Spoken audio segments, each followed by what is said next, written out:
Well, there was a lot of things that the industry had to do that I don't think everyone recognized. Maybe some people did, and they didn't make the change real fast. First thing was we went from all the packages in a grocery store, which could be 18,000 in those days. It's more now, but 18,000 in those days. All the packages in a grocery store, not one of them has a barcode on it. And by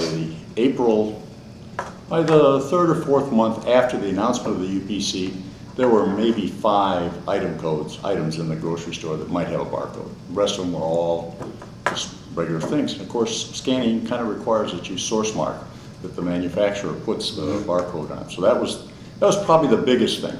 The interesting thing was in IBM and its development process, the marketing people were very concerned about the price. And they didn't even think about the source marking.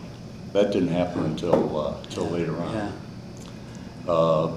Some of the other problems, they got into productivity. It wasn't automatic that you got what the benefit studies had said you were supposed to get. You had to do some stuff to get there, and that took some effort. We worked with Wegmans later on to show that. Go ahead.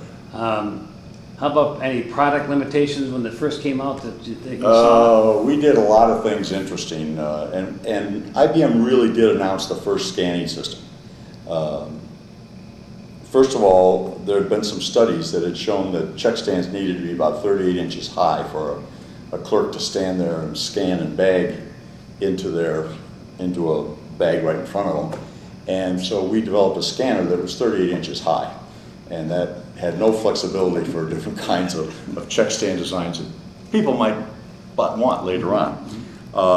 Let's see, the next thing we did is we built a scanning system that had 3 keys on it: grocery, meat, and produce. 54 department keys, but to get the other 51, you had to be scanning products. And as I mentioned earlier, there were no barcodes on any product, so there was no scanning. And that kind of meant that, you know, breaking up things into departments and understanding produce and deli and all that stuff, that wasn't going to happen.